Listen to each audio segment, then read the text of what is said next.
I'm Josh Jackson, and this is OCF Crosspoint. In this special Encore episode, we're going all the way back to episode 2 in the story of Coast Guard Lieutenant James Rader. That's coming up on episode 48.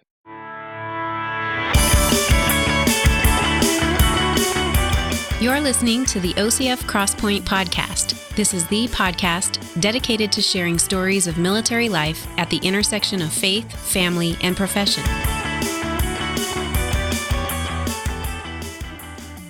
As 2019 comes to an end, and with several weeks of travel in my future plus the Christmas holidays, I'm taking a break from the podcast. So between now and the end of the year, you're going to hear a series of Encore episodes.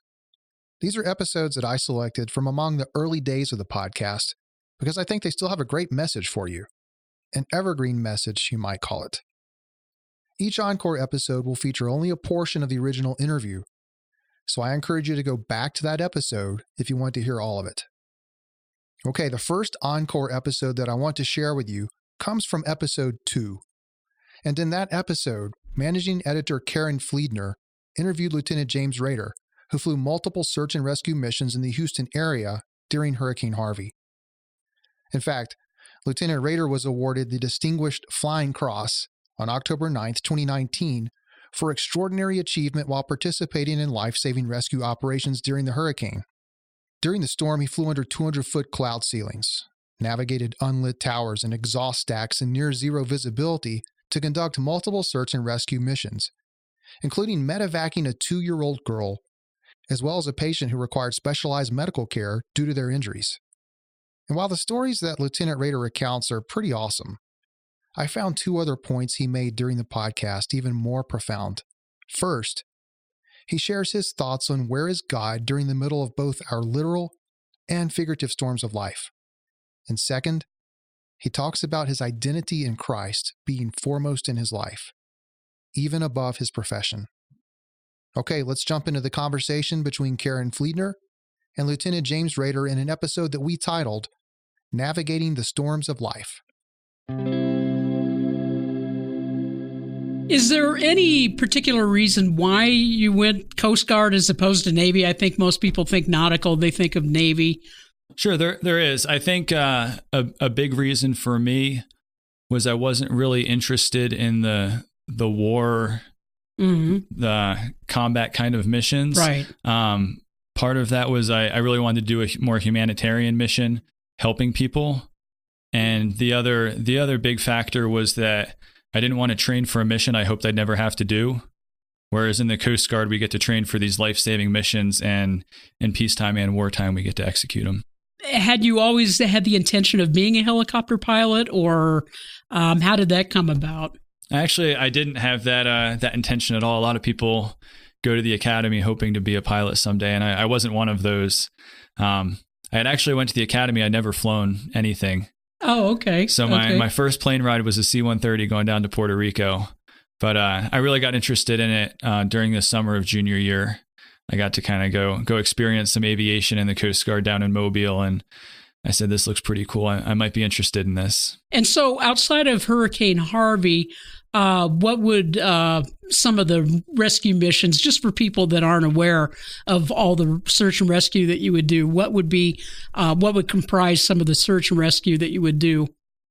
So as an air station as a whole, we get usually around 100 search and rescue cases a year in Houston. And it varies a lot location to location, but that's specific to Houston. And we have 17 pilots, so you kind of break that up amongst you. We always fly with 2 pilots. Some cases I've been on, every now and then we get flare sightings, which will turn out to not be much. But I've been on some different medevacs, and we have a lot of commercial traffic that comes in and out of Houston. It's a really big port. So we've done medevacs off different tankers and car carriers offshore. We've helped just recreational fishermen that are in distress or taking on water offshore, medical emergencies on fishing boats. Those are the majority of the cases we get. Wow. So I understand that you live down there, that in fact the area that you lived in had been evacuated for the hurricane. Yeah, they didn't order a mandatory evacuation. I don't think anyone quite foresaw how much rain we were going to get. But the Coast Guard did authorize evacuation, so my family did decide to evacuate before the storm came. So they got out of town. And the first couple of days, it was just a little bit of rain. And then kind of the third day, it really started pouring. And then I was glad that they had evacuated. Well, the thing you were mentioning about the pouring rain, I was reading some stats, and I think that it was saying that there was like places that had 45, 51, over 60 inches of rain in multiple locations. I mean, that's mind-boggling. I mean, when it started coming, what was your reaction to all that? The first time I saw that it was actually starting to flood was a little bit of panic at first. And then I double-checked my paperwork and made sure I had flood insurance, and then I was kind of okay with it. Yeah. But my town got 57 inches that week. So did your house incur damage then? It did not. Wow. So tell us about that, the mind-boggling aspect of what you saw, all the things that you dealt with. I mean, you have your own family, your own property, and yet you're being called to kind of not necessarily put that aside, but to be able to operate in a professional way. So talk a little bit about your experiences in the hurricane and how you did it. Sure. So for me, I think I had it a little easier than some because my family had in fact evacuated. But flying around and seeing the flooding and the damage was kind of hard to describe. You can see it from ground level and you can see the water coming up, and it's amazing to see. And then when you get in the air though, and all you see, like your whole city is just, you can see water, treetops, and roofs, and that's pretty much it. And it was pretty surreal. It's just a different perspective from the air.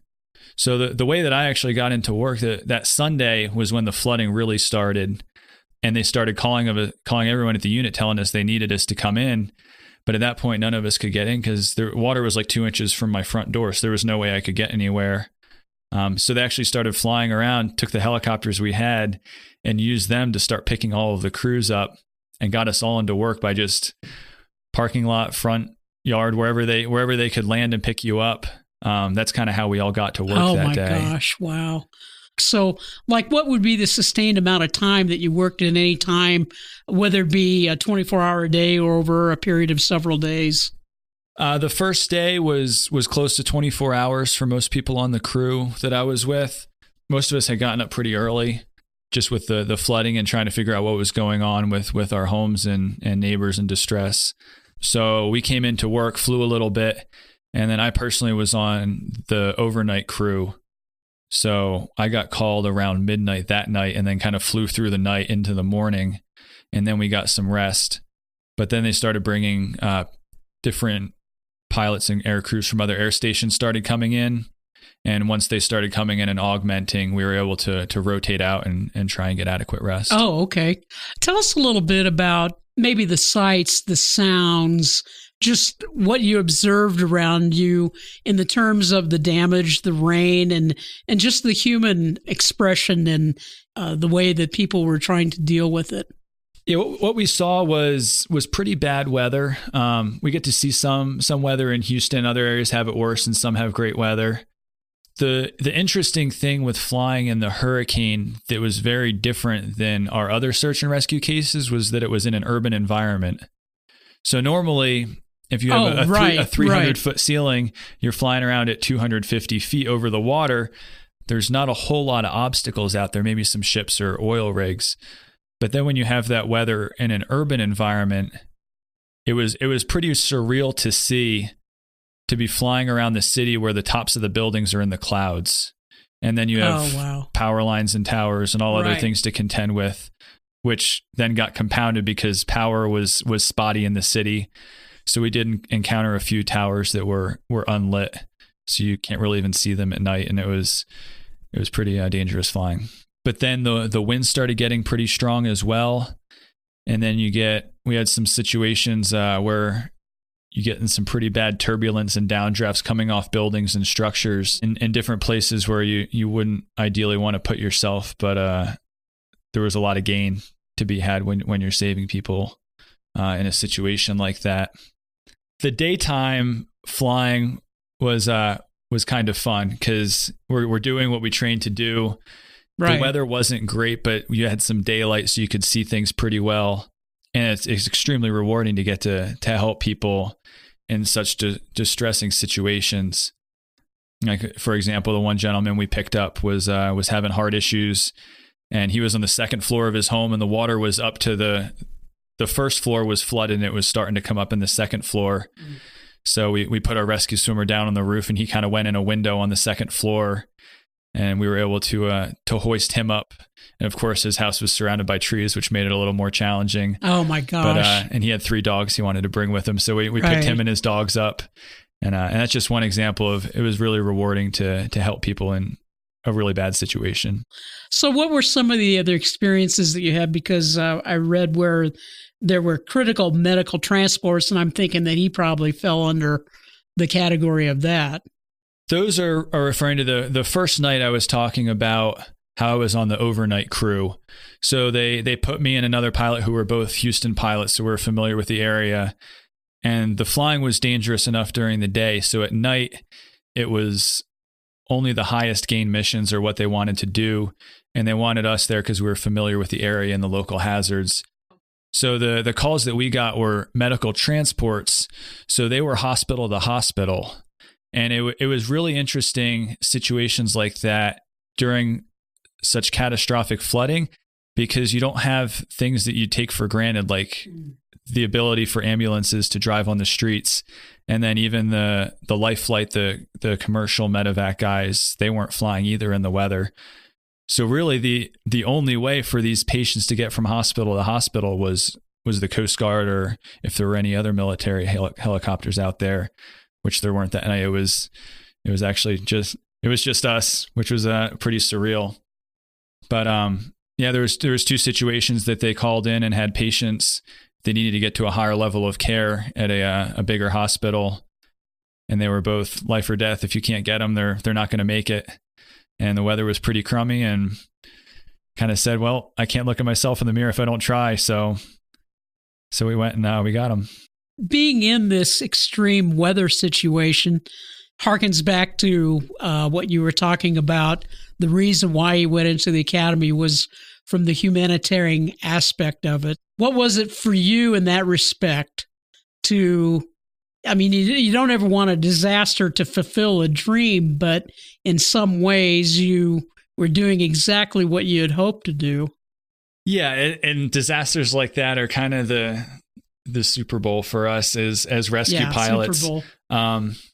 And that's always kind of as search and rescue operators, we always feel a little torn, because you don't want anyone to ever be in a bad situation, but you also kind of want to play what you practice. Right. So it's always like, well, I don't want anyone to get in distress, but if they do, I want it to be on my watch, because I want to go get to do the mission and help people. Harvey was an example of that. We'd always heard stories from pilots who were around during Katrina and all the amazing stories they had. So when Harvey happened, there was a lot of people excited to get in on the action and help out. Oh yeah. That's so neat. So what were some of the more compelling stories or experiences that you had? Some of the most amazing things that I saw were the fellow Coast Guard men and women that I worked with, whose homes were destroyed, whose families might have been in distress. There was one guy whose mom had to get hoisted from his house while he was out flying, saving other people. And their ability to continue doing their job while all that was going on was pretty inspiring to see that. And a lot of it, you didn't even know it at the time. Some of the people you picked up and they got a smile on their face and they're working their tails off and excited to be helping and doing their job. And then later you find out their whole home was destroyed, or they spent 12 hours stuck in their car because the highway they were on flooded. And it was pretty amazing to start hearing these stories come out from different people of what they went through and the attitude that they still approached it with. Some of the other statistics that started coming out were just inspiring and staggering at the same time. With specifically, I'm in the Coast Guard, so I was looking at the Coast Guard statistics during the storm, but just the sheer number of rescues we did and how many people in all different capacities, from answering phone calls. We were getting over 1,000 calls an hour for people in distress, So from the people answering the phones to making sure everyone was fed to everyone out on the front line, so to speak, saving people and putting themselves in harm's way. It was pretty amazing. And just that week, the Coast Guard saved over 1,700 people by aviation assets only, and then over 11,000 total. Oh my, wow. So it was really something to start to see what was really accomplished. So what are some of the takeaways for you personally in your own life and then in your military life of how this afforded you an opportunity to integrate your faith and profession? I think opportunities that I saw were in the aftermath as we're all kind of starting to decompress. Really the 4 or 5 days that we were operating in the storm, we were just kind of so focused on the mission. It was hard to even realize what you were doing. You're just so task oriented and doing your mission, doing it well, and most importantly, doing it safely, that it took until after the storm to kind of look back and realize what you had been through, what you had done. That opportunity, or that created an opportunity to open up some doors, and you started hearing more and more stories of what people had done, what they had been through. Some people telling stories of miraculous things that happened where the weather patterns changed or things happened that have no explanation other than God looking out for them and keeping them safe. And it really created some neat opportunities to talk to people about God, and in the midst of a big disaster like this, that was pretty neat. So can you give us an example of maybe one takeaway or conversation that you had in that regard? Sure. I have a couple. One is personal, that one of the missions I was on at night. Long story short, we got ourselves in a bad way, in a downdraft we had a patient on board who had head trauma and needed to get to a surgeon. And we're departing this hospital at night, and this downdraft came off the hospital. We tried to fly out of it, and basically it pushed us down, and we ended up flying between a couple buildings in a parking lot with not much clearance at all. And I personally believe that God pulled us out of that situation. And that's kind of been a struggle for me now, because people want to attribute it to our abilities as operators or pilots. But that's been an experience for me where I've been able to share with some people that it wasn't me and it wasn't the helicopter, because we were kind of in a bad way there. But I feel that God pulled us out of it and kept us safe. Another example was one of my coworkers I was talking to a week or two after the storm. He was saying when it hit, he went out driving to try and help someone else. One of his friends called him who was stranded on a road, and he said the rain just started coming down so hard he couldn't even see where he was going. And then he said the rain stopped, and there was this hole in the rain where he could finally see. And what that let him see was that he was about to drive off the road, like down into a gulch or something that wouldn't have been good. And he had no idea that was even coming. And he was like, there is no earthly explanation for why that rain should have stopped, but it did. And it was neat that he was sharing with me that he saw God in that experience. So have you shared those stories? And then I think you were saying you've shared stories before. Were either one of those stories that you had shared? And if so, what's the response you've been getting from people that you share that with? Everyone's been really receptive to it, because I think after a disaster like that, people, through a traumatic situation, people seem to always be more open to talking about God. And I think Hurricane Harvey was an example of that, where it suddenly in our society becomes okay to talk about God and miracles and him looking after us. Whereas in normal everyday life, some people would frown upon that or not be comfortable with those conversations. Yeah. And so along that lines, then you always hear the proverbial, where was God in all this? And what would your response to that be? I mean, I think he's everywhere. And in a storm like that, I just don't feel like that would cross your mind if you were someone who went through it. I think from the outside looking in, it's easy to say, how could God let that happen? How could he let this disaster happen? But then when you were the one going through it, it wasn't how could he let that happen? It was how amazing is he for keeping us safe? And now in the recovery efforts to see all the good that's being done, we have Samaritan's Purse is helping with our local church, and they're helping with the recovery, and they're sharing Jesus, and people are coming to know him. And it's, there's all these doors being opened because of a storm. Oh, yes. Yes. So where was God in it? He was right in the middle of it. Right. All there. In all this, of your career so far, the things that you've been involved in, being a family man and all that, is there any advice that you would give your younger self as to what you've experienced so far? Sure. I think in my career so far, I think this is leading back to the faith, family, and profession we talked about earlier.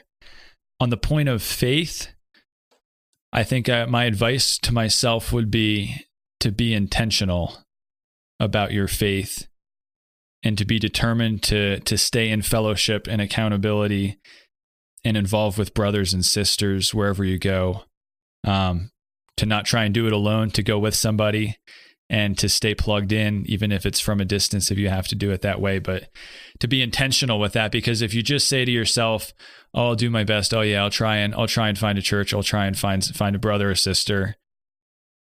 You might not do it, but if you say that you will, that it's a non-negotiable, it's going to happen, and you pray about it, and God will make that happen. And I think that was part of what kept me plugged in so well at OCF while I was at the academy, was that I made that a non-negotiable with myself. So every Friday night, we had Friday night fellowship. And if I was tired and I had a hard week or whatever it was, that wasn't optional to me, because I didn't make it optional to myself. I said every Friday night I'm going to OCF, and that kept me plugged in. And I think that's kind of why I'm where I am today, because I had the Groves there and a lot of other leaders, and I made it every week, and they kept me plugged in and kept me strong through a difficult 4 years. So then on to family, I would say to not neglect your family and try and keep them involved. I think some areas where I've failed with my family might be not involving them enough, saying that they might not understand what I'm going through. That I think the correct response would be that they don't have to understand, but they still should know what struggles you have and what you're going through. For example, after something traumatic or a life-changing experience, like I went through with Hurricane Harvey, whether or not you want to share all the details or what you're struggling with dealing with the kind of the post-stress situation. Sure, they're not going to understand it. They weren't there, but still tell them what you went through.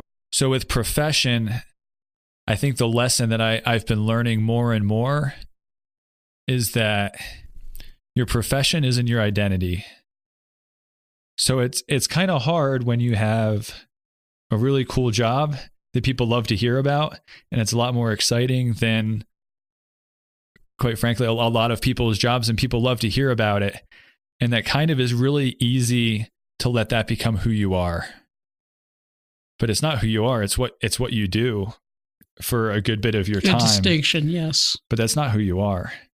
So I think making sure that your identity isn't in your profession is very important. And I think a lot of it leads back to priorities. So at our last council meeting, one of the council members, Mike, he gave this talk about your priorities and how they should drive all your decisions.